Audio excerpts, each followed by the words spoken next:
फडणवीसांच्या जागी आपल्या नेत्याला पद देण्यासाठी अघोरी कृत्य। कॅबिनेटच्या वेळी फडणवीसांनी आपल्या खुर्चीखाली वाकून बघावं। भरत गोगावलेंच्या व्हायरल व्हिडिओवरून संजय राऊतांचा मोठा आरोप।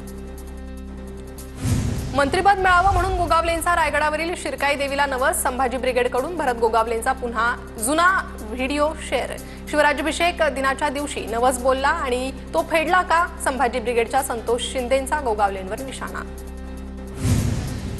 पालकमंत्रीपद मिळवण्यासाठी गोगावलेंकडून अघोरी पूजा। शिंदेंकडे गोगावलेंची तक्रार करणार, कारवाई न केल्यास पुढचं पाऊल उचललं जाईल, सूरज चव्हाण यांचा इशारा। मंत्री नितेश राणे आणि आमदार निलेश राणेंमध्ये ट्विटर वॉर। मित्रपक्षाच्या पदाधिकाऱ्याला धमकावणं बरोबर नाही, आपण महायुतीचे घटक आहोत। रणजित देसाई धमकी प्रकरणी नितेश राणेंकडून निलेश राणेंना समज।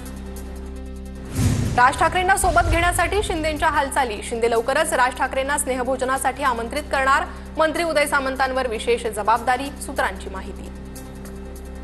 राज उद्धव यांनी एकत्र यावं ही महाराष्ट्राची इच्छा। महाराष्ट्राच्या जनतेच्या इच्छेचा स्वीकार उद्धव ठाकरेंनी केला। ठाकरे बंधू एकत्र येण्यावरून राऊतांचं पुन्हा एकदा वक्तव्य। जे सोबत येतील त्यांना घेऊ, नाहीतर एकाकी लढू। शिवसेना कदापि गुजरात व्यापारी पॅटर्न पुढे झुकणार नाही। एकजुटीला ब्रेक लागल्याचा आनंद साजरा करणं सत्ताधाऱ्यांचा हेतू।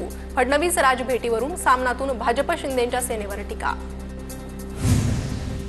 उद्धव ठाकरेंच्या सेनेचा आज षण्मुखानंद मध्ये वर्धापन दिन सोहळा। आजच्या मेळाव्यात उद्धव ठाकरे मनसेसोबतच्या युतीवर बोलणार का, याकडे सर्वांचं लक्ष। ठाण्यात शिवसेनेच्या वतीनं जोरदार बॅनरबाजी। बाळासाहेब ठाकरे एकनाथ शिंदेंना आशीर्वाद देतानाचे बॅनरवर फोटो। ठाकरेंच्या शिवसेनेच्या खासदार आमदारांची उद्या संध्याकाळी बैठक। वांद्र्यातील सॉफिटेल हॉटेलमध्ये बैठक होणार। ठाकरे खासदार आमदारांना मार्गदर्शन करणार। त्याआधी दुपारी ठाकरे जिल्हा प्रमुखांचीही बैठक घेणार। बीएमसी निवडणुकीत श्रीकांत शिंदे आदित्य ठाकरेंना आव्हान देणार। श्रीकांत शिंदेंच्या नेतृत्वात शिंदेंची शिवसेना बीएमसी निवडणूक लढणार। मुंबई मनपा निवडणुकीत सर्व निर्णय श्रीकांत शिंदे घेणार। बडगुजरांच्या पक्षप्रवेशानंतर गिरीश महाजन आज नाशिक दौऱ्यावर। महाजन नाराज पदाधिकाऱ्यांची समजूत काढणार का? सीमा हिरे यांच्या नाराजीबाबत महाजन काय भूमिका घेणार, याकडे लक्ष। दिल्लीत संसदेत हिंदी भाषा वापरली जाते, पण मराठी ही आमची मातृभाषा। मराठी राज्याची राजभाषा, मराठी ही पहिल्या क्रमांकावरच असेल, संजय राऊतांचं वक्तव्य। हिंदी भाषेच्या सक्तीवर संजय राऊतांची प्रतिक्रिया। पवार कुटुंब म्हणजे दरोडेखोरांची टोळी। अजित पवार आणि शरद पवार हे एकच आहे। पीडीसीसी बँका निवडणुका जिंकण्यासाठीच आहेत। माळेगाव कारखाना निवडणुकीवरून लक्ष्मण हाकेंचा निशाणा। छत्रपती संभाजीनगरमध्ये जलील यांच्या घरासमोर कडक बंदोबस्त। भाजप कार्यकर्त्यांच्या आंदोलनाच्या इशाऱ्यानंतर बंदोबस्त तैनात। जलील यांच्या शिरसाटांवरील आरोपांनंतर भाजप कार्यकर्ते आक्रमक। आदिवासी समाजाच्या आरक्षणासाठी 25 जूनला बैठक। आदिवासी बहुल जिल्ह्यात आरक्षणात सुधारणा करण्याबाबत चर्चा। महसूल मंत्री चंद्रशेखर बावनकुळेंचा पुढाकार। नंदुरबारमध्ये स्थानिक स्वराज्य संस्थांच्या निवडणुका स्वबळावर लढणार। भाजप आमदार डॉक्टर विजयकुमार गावितांची भूमिका। महायुतीला घेऊन नंदुरबारमध्ये निवडणुकीबाबत अनुभव चांगले नाहीत। गावितांच्या भूमिकेनं महायुतीत वाद होण्याची शक्यता। बच्चू कडूंच्या अपात्रतेवर नागपूर खंडपीठात आज दुपारी सुनावणी। अमरावती जिल्हा मध्यवर्ती बँकेच्या अध्यक्षपदावरील याचिकेसंदर्भात सुनावणी। कडू यांना दिलासा मिळणार का, याकडे लक्ष।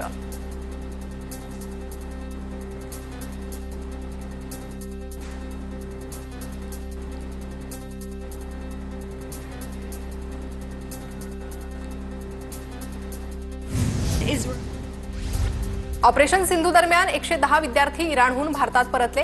मायदेशी परत आल्यानं विद्यार्थ्यांकडून आनंद व्यक्त। भारत पाकिस्तान दोन्ही देशांनी युद्धातून माघार घेतल्यानं मी मुनीरचे आभार मानले। पाकिस्तानचा फील्ड मार्शल मुनीर सोबतच्या बैठकीवर ट्रम्प यांचं विधान। दिल्लीहून लेहला जाणाऱ्या इंडिगोच्या विमानाचे इमर्जन्सी लँडिंग। विमानात तांत्रिक बिघाड झाल्यानं इमर्जन्सी लँडिंग। विमानात क्रू मेंबरसह 180 प्रवासी असल्याची माहिती।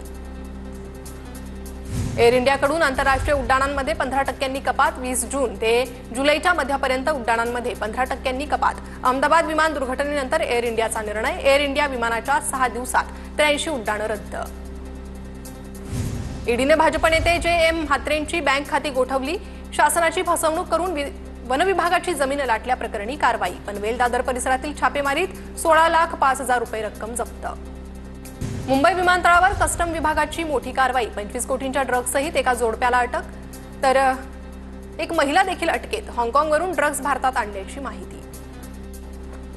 मुंबईच्या बीकेसी मेट्रो स्टेशनमधील छताला गळती। मेट्रो स्टेशनमधील काही भाग ओलसर झाल्यानं बॅरिकेड लावण्यात आले। रायगड, रत्नागिरी, पुणे आणि साताऱ्याला ऑरेंज अलर्ट जारी. पुढील 48 तासात हवामान विभागाकडून मुसळधार पावसाचा अंदाज.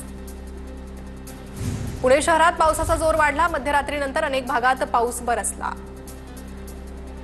पुण्यातील आळंदी, चाकण परिसरात मुसळधार पावसाची हजेरी. पुणे नाशिक महामार्ग आणि आळंदीकडे जाणाऱ्या मार्गावर वाहतूक कोंडी. वाहनाच्या 5 किलोमीटरपर्यंत रांगा. पुणे जिल्ह्यात पावसाची संततधार. देहूतील पालखी मार्गावर पाणी साचलं. जिल्ह्यात पावसाला सुरुवात झाल्यानं शेतीच्या कामांना वेग. पुण्यात जोरदार पाऊस. पर्वती भागात रस्त्यावर मोठ्या प्रमाणात पाणी साचलं. पुण्याच्या हिंगणे खुर्दमध्ये जोरदार पावसाचा तडाखा. पावसाचं पाणी घरांमध्ये शिरल्यानं नागरिकांना त्रास. पुणे शहरात पावसाचा जोर वाढला. सकाळपासून अनेक भागात जोरदार पाऊस. पावसामुळे स्वारगेट बस स्थानकात पाणी साचलं. आयटी पार्क हिंजवडीमध्ये पावसाचं पाणी रस्त्यावर. फेज 2 भागात वाहतूक मंदावली. मेट्रोच्या कामामुळे पाऊस पडल्यानंतर रस्त्यावर पाणी साचलंय. पुण्याच्या सिंहगड रस्त्यावरील सखल भागात पाणी. किरकटवाडी फाटा परिसरातील सखल भागात पाणी साचलं. रत्नागिरीच्या खेडमध्ये जगबुडी नदीच्या पाणी पातळीत वाढ. जगबुडीच्या पुराचं पाणी मटण मार्केटमध्ये शिरल्यानं नागरिकांची तारांबळ.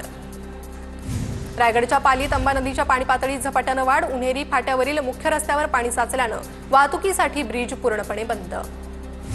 रायगड जिल्ह्यात पावसाच्या इशाऱ्यामुळे आज शाळांना सुट्टी. सर्व खासगी आणि सरकारी शाळा, महाविद्यालयांना सुट्टी. हवामान विभागाकडून रायगड जिल्ह्यात अतिवृष्टीची शक्यता. कल्याण, डोंबिवलीसह आजूबाजूच्या परिसरात पहाटेपासून पावसाची रिपरिप. कल्याण पश्चिमेकडील मोहम्मद अली चौक रोडवर पाणी साचण्यास सुरुवात. अधूनमधून पावसाच्या जोरदार सरी. नाशिकच्या त्र्यंबकेश्वरमध्ये मुसळधार पावसामुळे अनेक भागात पाणी साचलं. त्र्यंबकेश्वरमध्ये प्रशासकीय यंत्रणा हाय अलर्टवर. पर्यटन नगरी लोणावळ्यात जोरदार पावसाची हजेरी. मागील 24 तासात 221 मिलीमीटर पावसाची नोंद. गोंदिया जिल्ह्यातील 6 नद्यांच्या काठावरील 87 गावांना पुराचा धोका. आपत्ती व्यवस्थापनासाठी प्रशासन सज्ज. दमदार पावसाची प्रतीक्षा.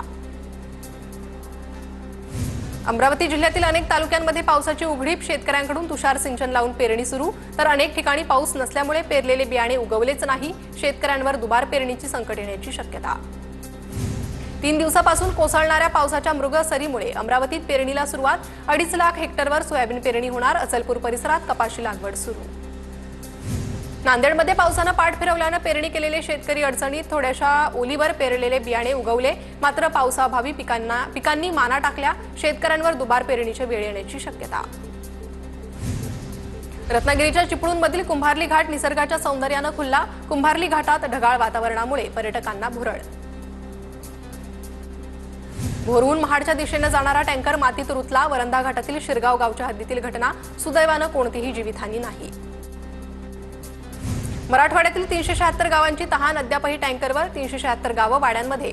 470 टँकरने पाणी पुरवठा. सर्वाधिक टँकर छत्रपती संभाजीनगर जिल्ह्यात. मराठवाड्यात 1142 खासगी विहिरींचे अधिग्रहण. ख्रिस्ती धर्मगुरूंच्या विरोधात आक्षेपार्ह वक्तव्य प्रकरणी आमदार गोपीचंद पडळकरांवर गुन्हा दाखल करण्याची मागणी. राष्ट्र विकास सेना पक्ष आक्रमक. आत्मदहन करण्याचा इशारा. धुळे महापालिकेच्या मराठी आणि उर्दू माध्यमांच्या शाळेची अवस्था बिकट. शहरातल्या पालिकेच्या 65 शाळांपैकी फक्त 21 शाळा सुरू. या शाळांच्या स्लॅबला गळती. भिंती पडक्या अवस्थेत. पंढरपुरातील आषाढी यात्रा जवळ आल्यानं चंद्रभागा तीरावर होड्या दुरुस्तीचं काम वेगात. भाविक नदीच्या पैल तीरावर जाण्यासाठी नौका विहाराचा आनंद घेतात. 200 होड्या सज्ज. ज्ञानोबा माऊलींच्या पालखीचं उद्या आळंदीतून प्रस्थान होणार. हा वैभवशाली सोहळा अनुभवण्यासाठी राज्यभरातील अनेक वारकरी आळंदीत दाखल. हरिनामाच्या गजरात पाऊले पंढरीची वाट चालणार. आषाढी वारीनिमित्त पुण्यातल्या खानापूर येथून संत कृष्णाजी बुवा जावळकर दिंडीचं पंढरपूरकडे प्रस्थान. काळभैरवनाथ मंदिरातून हरिनामाचा गजर करत दिंडी मार्गस्थ. नांदेडच्या सायकलस्वार ग्रुपच्या 14 जणांचे पंढरपूरच्या वारीसाठी प्रस्थान. 321 किलोमीटरचे अंतर हे सायकलस्वार 4 दिवसात पूर्ण करणार. लातूर सोलापूर मार्गे पंढरपूरला जाणार. परभणी शहरातील डॉक्टर दाम्पत्याकडून आळंदीतील मंदिरासाठी चांदीचा दरवाजा अर्पण. अस्थिरोग तज्ज्ञ डॉक्टर श्रीराम मसलेकर आणि डॉक्टर पद्मजा मसलेकर यांच्याकडून चांदीचा दरवाजा अर्पण. तुळजापुरात शिवरायांना जिजाऊंनी तलवार देतानाचं शिल्प साकारावं. इतिहास अभ्यासक डॉक्टर सतीश कदम यांची मागणी. भवानी तलवार शिवरायांनी पोर्तुगीजांकडून विकत घेतली होती. कदम यांची माहिती. अमरावतीच्या दर्यापूरमध्ये कृषी केंद्र चालकांकडून अजित 155 कापसाच्या वाणाची अवैध साठवणूक. विदर्भ कृषी सेवा केंद्रावर कृषी विभागाची छापेमारी. कृषी केंद्र चालकांकडून अधिक नफा मिळवण्यासाठी अजित 155 वाणाचा कृत्रिम तुटवडा निर्माण. गोंदिया जिल्ह्यात पावसाची उघडीप. शेतकऱ्यांसमोर खरीप पेरणीचं संकट, तर पाऊस पडल्यानंतरच पेरण्या करा, कृषी विभागाचा सल्ला. नाशिकचा रामसेतू पूल अर्धा खचल्यानं पुलाचा प्रश्न पुन्हा ऐरणीवर. रामसेतू पुलाच्या दुरुस्तीचे काम रखडलं. प्रत्येक पावसाळ्यात पूल पाण्याखाली जात असल्यानं पालिकेच्या कामावर प्रश्नचिन्ह उपस्थित. जालन्यातील ग्रामस्थांचा पाटाच्या चारीवरून जीवघेणा प्रवास. जाफराबाद तालुक्यातील अकोला देव परिसरातील घटना. ग्रामस्थांना शेतात जाण्यासाठी एकच रस्ता, पर्यायी पूल बांधण्याची ग्रामस्थांची मागणी.